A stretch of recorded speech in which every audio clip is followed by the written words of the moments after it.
So good afternoon everybody.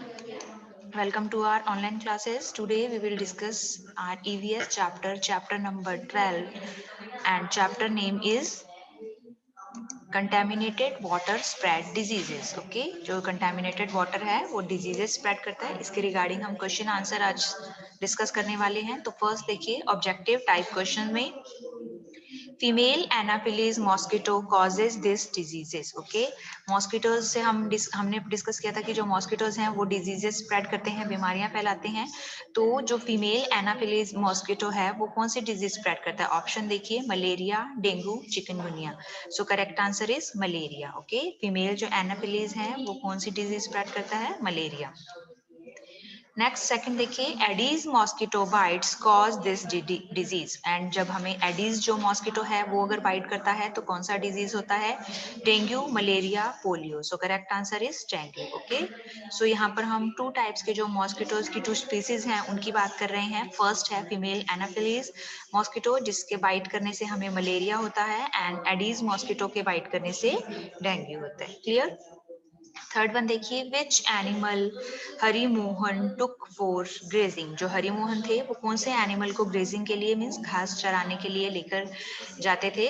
Option देखिए, cow, buffalo and sheep. So correct answer is sheep. वो sheep को grazing के लिए लेकर जाते थे।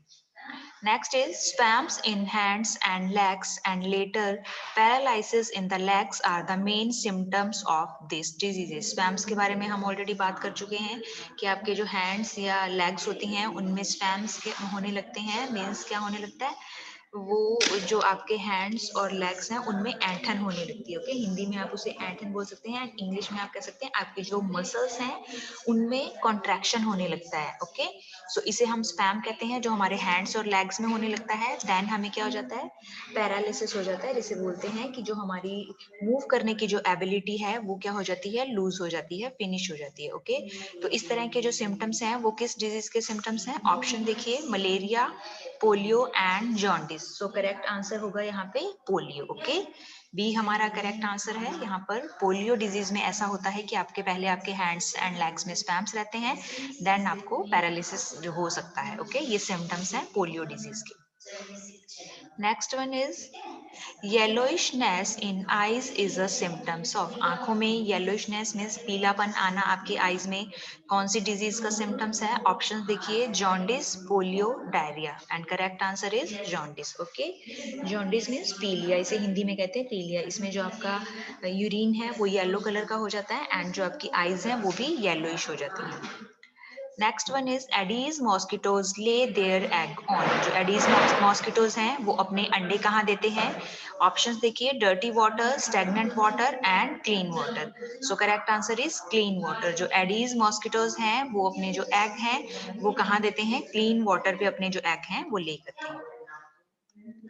Now next question is fill in the blank. First one is mosquitoes lay egg in accumulated water. Accumulated में की बात हम कर चुके हैं ऑलरेडी। गैदर्ड या जो किसी पिट में, गड्ढे में कहीं भी पानी इकट्ठा होता है वहां पर मॉस्किटो क्या करते हैं? अपने एग ले करते हैं, अंडे देते हैं। Bad order do not come from the flowing water of the river. बहती हुई जो पानी होता है नदी का उसमें से बैड ऑर्डर या जो स्मेल जिसे हम कहते हैं वो नहीं आती है। ओके, बिकॉज वो वाटर फ्लोइंग वाटर होता है, उसमें स्मेल नहीं होती है। Third one is in villages there are ponds where animals drink water. And गांव में जो एनिमल्स होते हैं वो कहाँ पानी पीते हैं? पॉन्ड्स पे। ओके, गांव में पॉन्ड्स होते हैं जिनमें की एनिमल्स वाटर ड्रिंक करते हैं। नाउ नेक्स्ट देखिए, in standing water smell insects, in standing water small insects and mosquito are born. जो स्टैंडिंग वाटर है मीन्स हम बात कर चुके हैं ठहरा हुआ पानी, जिसे आप स्टैगनेंट वाटर भी कहते हैं, उसमें छोटे छोटे इंसेक्ट्स एंड जो मॉस्किटोज हैं वो क्या होने लगते हैं? बॉर्न होने लगते हैं, बिकॉज ऐसे पानी में जो मॉस्किटो हैं अपने एग ले करते हैं। Next one is aedes mosquitoes lay their egg on clean water. But जो एडीज मॉस्किटो होते हैं ये अपने एग कहाँ ले करते हैं? क्लीन वाटर में। ओके, वैसे हम बात कर रहे हैं कि जो स्टैगनेंट वाटर है, ठहरा हुआ पानी है या डर्टी वाटर है, वहां पर इंसेक्ट होते हैं एंड मॉस्किटो अपने एग ले करते हैं। बट जो एडीज मॉस्किटो है जो कि कौन सी डिजीज स्प्रेड करता है? डेंगू, है ना। इसका जो ये जो मॉस्किटो होता है ये अपने एग हमेशा क्लीन वाटर पर अपने एग ले करता है। नेक्स्ट देखिए question answer. First one is what is the difference between river water and the water accumulated in a pit. एक नदी के पानी में एंड जो पानी एक गड्ढे में इकट्ठा हो गया है उसमें क्या डिफरेंस है। First so answer is the water of the river generally is very fresh. जो नदी का पानी है वो क्या होता है, फ्रेश होता है। Impurities are not found in this water. इस पानी में इम्प्योरिटीज या अशुद्धियां नहीं होती हैं। But in stagnant water, many small organisms or insects are there and mosquitoes are seen sitting on the surface of water. But जो stagnant water है या कहीं भी गड्ढे में किसी पिट में पानी जो इकट्ठा हुआ है वहाँ पे बहुत छोटे छोटे ऑर्गेनिज्म या इंसेक्ट्स आपको मिलेंगे एंड वहाँ पर आप उस वाटर की सरफेस पर मॉस्किटोज भी वहाँ बैठे रहते हैं। Mosquitoes lay their eggs in stagnant water so this water is very harmful for us. And जो मॉस्किटो हैं वो अपने एग भी लेकर देते हैं इस वाटर पर। सो ऐसा जो वाटर है वो हमारे लिए कैसा है, हार्मफुल है। Second is where do you see stagnant water in your nearby area. आपके आसपास के एरिया में आप स्टैग्नेंट वाटर कहाँ देखते हैं। So in our nearby area we see stagnant water in ponds, pit and drains. Third question is why is there a foul smell from the water accumulated in a pit. एक गड्ढे में जो पानी इकट्ठा है उसमें से fall smell means जिसे आप बदबू कह सकते हैं, बैड स्मेल है, वो क्यों आती है। Okay, so the water accumulated in a pit makes a foul smell because the water is very dirty in it. वो पानी बहुत ही गंदा होता है, उसमें इम्प्योरिटीज होती हैं, इसलिए उसमें से फॉल स्मेल या जो बैड स्मेल है वो आने लगती है। What do you see in the glass filled with the water collected from the pit? अगर आपने किसी पिट से एक ग्लास फिल किया है पानी का, उसमें वाटर कलेक्ट किया है ग्लास में, देन आपको उस पानी में क्या दिखाई देता है। So the glass of water collected from the pit is full of insect and baby mosquitoes. आपको उसमें बहुत सारे इंसेक्ट, कीड़े मकोड़े एंड जो बेबी मॉस्किटोज हैं वो भी आप उस पानी में देख सकते हैं। Next fifth question is why did Mohit suffer from malaria. जो मोहित है उसको मलेरिया क्यों हो गया था, उसका आपको रीजन बताना है। So Mohit played regularly in the evening in the garden. और जो मोहित है वो एवरीडे क्या करता है, रेगुलरली गार्डन में शाम के वक्त वहां पर गार्डन में खेलता है। There the mosquitoes troubled a lot by stinging. इसलिए जो मॉस्किटो हैं उन्होंने उसे मोहित को क्या कर लिया है, स्टिंगिंग कर लिया है, मीन्स अपना जो बाइट कर लिया है उसको मोहित को। सो मोहित सफर्ड फ्रॉम मलेरिया, इसलिए मोहित को क्या हो गया है, मलेरिया हो गया है। Next six question is what are the symptoms of malaria. Malaria के सिम्टम्स क्या हैं, मीन्स आपको कैसे आप आइडेंटिफाई करेंगे कि इस पर्सन को मलेरिया हो गया। ओके, कुछ ना कुछ उसकी बॉडी में ऐसे आपको सिम्टम्स या लक्षण दिखाई देते हैं। So the symptoms of malaria are fever, chills, body ache, headache, backache, pain in the muscles and joints, vomiting and red rashes, etc. Okay, तो जो भी मलेरिया से सफर पर्सन होगा उसे फीवर हो जाएगा, ठंड लगेगी, उसके बॉडी में दर्द रहेगा, सर में दर्द रहेगा, ओके, बैक में, पीठ में दर्द होगा एंड उसकी जितनी जो भी पूरी बॉडी में मसल्स एंड जॉइंट्स हैं उनमें पेन रहता है, वॉमिटिंग आती है, ओके, एंड बॉडी पर रेड रैशेज हो जाते हैं। तो इस तरह के सिम्टम्स जब किसी पर्सन में दिखाई देते हैं तो हम इजीली आइडेंटिफाई कर सकते हैं कि इस पर्सन को मलेरिया हो गया है। Now question number 7 is which mosquitoes cause malaria. कौन सा मॉस्किटो है जो मलेरिया कॉज करता है। So female Anopheles mosquito causes malaria. Now question number 8 is which measures should be adopted to control the increase in the number of mosquitoes। mosquitoes के जो number हैं उसको इंक्रीज होने से रोकने के लिए, कंट्रोल करने के लिए किस तरह के जो मेजर्स हैं, सावधानियां हैं या प्रिकॉशंस हमें लेने चाहिए। So first one is not to allow accumulation of stagnant water in drains, pits, tank, pots, etc. सबसे पहले तो हमें क्या करना है, अपने जो घर में कहीं आसपास पिट्स हैं, गड्ढे हैं या टैंक्स हैं, पॉट्स हैं, ड्रेन्स हैं, वहां पर कहीं भी पानी इकट्ठा नहीं होने देना है। ठीक है, अगर वहां पर स्टैग्नेंट वाटर होगा तो मॉस्किटोज इंक्रीज होने के चांसेस हो जाते हैं। ओके, सेकंड क्या करना है हमें, spraying of medicine from time to time. Mosquito kill करने के लिए जो मेडिसिन आती हैं उन्हें हमें टाइम टू टाइम स्प्रे करना है, वहां पर छिड़कना है। Third one is keep the surrounding area clean. अपने आसपास का जितना भी एरिया है उसे एकदम क्लीन एंड ड्राई रखना है। And fourth point is using of mosquito nets and mosquito repellents in home.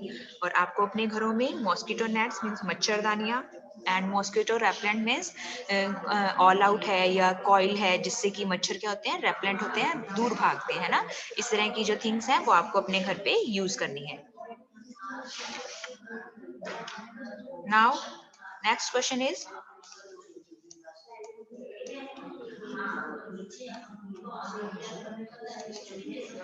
where does the water get collected in an open space? Open space पे, आपके घर के आसपास कहीं ओपन स्पेस है, वहां कौन से ऐसे ओपन स्पेस हैं जहां की पानी इकट्ठा हो सकता है? So the water gets collected in an open space like drains, pits, tanks, pots, ponds etcetera. Okay, ये जितने भी प्लेसेस हैं या स्पेस हैं, यहाँ पर पानी क्या हो सकता है, कलेक्ट हो सकता है।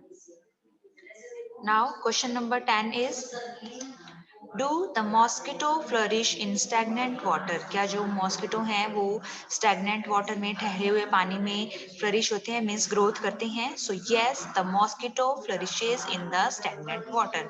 तो इसका आंसर हम क्या किस में देंगे, यस में देंगे, कि जो मॉस्किटोज हैं वो स्टैगनेंट वाटर, ठहरे हुए पानी में फ्लरिश करते हैं, ग्रोथ करते हैं। Now question number 11 is, which diseases are caused by contaminated water and food? ऐसी कौन कौन सी डिजीज हैं जो कि कंटैमिनेटेड मीन्स दूषित पानी और फूड खाने से हो सकती हैं? Okay, so jaundice, diarrhoea, worm infection and polio etc are caused by contaminated water and food। In diseases के बारे में हम ऑलरेडी जब चैप्टर एक्सप्लेन किया था तो मैं आपको एक्सप्लेन कर चुकी हूँ। ओके, कि जॉन्डिस में आपको क्या होता है, अगर आप कंटेमिनेटेड वाटर या फूड ईट करते हैं तो आपको जॉन्डिस हो सकता है, जिसमें आपको जो डायरिया हो सकता है, मीन्स आपका जो यूरिन है वो येलो कलर का हो जाता है, एंड आपको बार बार आपको वॉशरूम जाने की जरूरत होती है, आपकी जो आईज हैं वो येलो कलर की हो जाती है। ओके, डायरिया में भी यही प्रॉब्लम है, आपको 4 to 5 टाइम मोशन हो जाते हैं आपको दिन में, आपके जो स्टमक है उसमें क्रैम्प होने लगते हैं। वॉर्म इन्फेक्शन में आपकी जो बॉडी है उसमें जो वॉर्म है वो उनका जो नंबर है वो इंक्रीज हो जाता है, जिससे आपको भूख नहीं लगती है, आपका जो फेस है वो येलो हो जाता है। ओके, एंड पोलियो में पहले आपकी जो लेग्स एंड जो हैंड्स होते हैं उसमें आपको क्रैम्प्स आते हैं। ओके, उसके बाद आपको क्या हो जाता है, पैरालिसिस की प्रॉब्लम हो सकती है। सो ये सारी जो डिजीज हैं ये कंटेमिनेटेड वाटर एंड फूड की वजह से होती है। Now next question number 12 is, how will you identify that a person is suffering from jaundice? आप कैसे आइडेंटिफाई करेंगे, कैसे पहचानेंगे कि एक पर्सन है वो जॉन्डिस से सफर कर रहा है, मीन्स उसे जॉन्डिस हो गया है? ओके, मीन्स उसे पीलिया हो गया है। So the symptoms like diarrhoea with yellow urine, yellow tinted eyes and nails and vomiting etc are seen in a person who is suffering from jaundice। जिस पर्सन को जॉन्डिस या पीलिया हो गया है तो क्या होगा, उसे diarrhoea with yellow urine, means उसका जो यूरिन है वो येलो कलर का होगा, उसे बार बार 2-3 बार 4 बार उसे वॉशरूम यूज करना पड़ता है, उसकी आईज एंड नेल्स कैसे हो जाते हैं, येलो हो जाते हैं, वॉमिटिंग होने लगती है। तो ये जो सारे सिम्टम्स हैं ये किसके हैं, जॉन्डिस के। ओके, तो इन सिम्टम्स से हम आइडेंटिफाई कर सकते हैं कि एक पर्सन जॉन्डिस से सफर कर रहा है। Next, question number 13 is, fever along with spasms in hands and legs are the symptoms of which disease? Okay, fever बुखार के साथ साथ hands and legs में spasms आना means hand and legs की जो muscles हैं उनमें contraction होना कौन सी disease के symptoms हैं? तो these symptoms are seen in polio disease। Okay, ये जो symptoms हैं कौन सी disease में दिखाई देते हैं आपको? पोलियो डिजीज में ये सिम्टम्स आपको दिखाई देते हैं। Now question number 14 is, what do you do to purify the water at home? Water को प्यूरिफाई करने के लिए आप अपने घर पे क्या कर सकते हैं? So many diseases are caused by contaminated water. The only way to get protection from these diseases is that the drinking water should be clean। जो ड्रिंकिंग वाटर है वो क्या होना चाहिए, क्लीन होना चाहिए। इन बीमारियों से बचने का, अपने आप को प्रोटेक्ट करने का सिर्फ यही एक तरीका है। We purify water at home by filtering and boiling it। हम इसे फिल्टर करके या बॉईल करके वाटर को प्यूरिफाई कर सकते हैं। And nowadays filters are also installed in the houses to purify the water. आजकल घरों में भी जो प्यूरिफायर हैं वो इंस्टॉल किए जाते हैं, लगाए जाते हैं, किसको, वाटर को प्यूरिफाई करने के लिए। Next, question number 15 is, why should we not allow dirty water to accumulate at any place? हमें गंदे पानी को किसी भी जगह इकट्ठा क्यों नहीं होने देना चाहिए? So first is, And in stagnant water, many small organisms or insects are found and mosquitoes are seen sitting on the surface of water. Because जब भी जहाँ पे भी वाटर स्टैग्नेंट होगा, अकोमोलेटेड होगा पिट में, तो वहाँ पे उस पानी में जो छोटे छोटे स्मॉल ऑर्गेनिज्म हैं, इंसेक्ट्स हैं, वो ग्रोथ करने लगते हैं एंड वाटर की सरफेस पर हम बहुत सारे मॉस्किटोज भी देख सकते हैं. And by the biting of the mosquito, people suffer from malaria, chikungunya, dengue, etc. और इन मच्छरों के काटने से, बाइट करने से बहुत सारे लोगों को malaria, chikungunya and dengue disease हो सकती है. ओके, इसीलिए हमें पिट में, किसी भी गड्ढे में पानी को अकुमुलेटेड नहीं होने देना चाहिए. Second thing is, we should remove the stagnant water from our locality. Mosquito lay their egg in this water. और अगर हमें कहीं ऐसा दिखाई देता है कि कहीं वाटर स्टैग्नेंट वाटर है, accumulated वाटर है, तो हमें उस वाटर को रिमूव कर देना चाहिए, वहां से उस प्लेस को क्लीन कर देना चाहिए. बिकॉज हम जानते हैं कि जो मॉस्किटोज हैं वो इस पानी में अपने एग ले कर सकते हैं. Third point is, many diseases are caused by the contaminated water, so the drinking water should be cleaned by boiling it. And बहुत सारी जो disease हैं वो contaminated water and food से हो सकती हैं, इसलिए हमें जो अपना पीने का पानी है, drinking water है, वो हमेशा boil करके उसे clean कर लेना चाहिए. Now, question number 16 is, read the symptoms of the diseases given, write the diseases name. Okay, यहाँ पे हमें disease के symptoms दिए गए हैं and हमें उस disease का name बताना है symptom को identify करके. First one देखिए, yellowness in nails and eyes, discharge of yellow urine. So कौन सी disease है ये? Jaundice. Second one is dysentery, more than 4 to 5 motion in a day and cramps in the stomach. And what is the name of disease? That is diarrhea. Third one is loss of appetite and pain in the stomach. And what is the disease name? That is worm infection. Okay, जब worm infection हो जाता है आपके पेट में, जिसे आप अपनी हिंदी में बोल सकते हैं पेट में कीड़े हो जाते हैं, तो क्या होता है, आपको भूख नहीं लगती है एंड आपके स्टमक में पेन होता है. सो ये इस तरह के सिम्टम्स कौन सी डिजीज के हैं? वर्म इन्फेक्शन के. Next, fourth is fever, spasms in hand and legs, and later paralysis in the legs. And ये कौन सी disease के symptoms हैं? Polio disease के. Okay. Next, question number 17 is, make a chart of different type of symptoms of diseases which are caused by contaminated water and food. आपको एक chart prepare करना है जिसमें आपको उन diseases के symptoms लिखने हैं जो कि contaminated water and food से हो सकती हैं. Okay. So here is the chart. आप इसे देख सकते हैं ध्यान से. इस चार्ट को हम ऑलरेडी अपने जब चैप्टर मैंने आपको एक्सप्लेन किया था तो वो ऑलरेडी आपको डिटेल में एक्सप्लेन कर चुकी हूँ. सबसे पहले क्या है? Name of the disease. What is the name of disease? यहाँ पे देखिए, फर्स्ट हमें दिखाई दे रहा है जॉन्डिस. ओके, कौन सी डिजीज है? जॉन्डिस. एंड इस डिजीज के कॉज होने का रीजन क्या है? Contaminated water and food. Okay, contaminated water and food अगर हम ईट करते हैं तो हमें ये डिजीज हो सकती है. ओके, एंड इसके सिम्टम्स क्या है? Diarrhoea with yellow urine, and आपकी जो आईज एंड नेल्स हैं वो भी कैसे हो जाते हैं? येलो कलर के हो जाते हैं एंड आपको वॉमिटिंग होने लगती है. तो ये सिम्टम्स कौन से डिजीज के हैं? जॉन्डिस के. ओके, सेकंड वन देखिए. Second disease is diarrhea and cause of the disease is contaminated water and food, and symptoms are more than 4 to 5 motion in a day, cramps in the stomach, dryness of the tongue and lips, and reduced frequency of urination. Third disease is worm infection. Cause of disease is contaminated water and food, and symptoms are reduced appetite, yellowing of the face, and pain in the stomach. Next disease is polio, and causes of the disease is contaminated water and food, and symptoms are fever, headache, sneezing, vomiting, spasms in hand and legs, and later paralysis in the legs. Okay, these are symptoms of polio disease. So here our chapter number 12 also completed. I hope you all understand properly.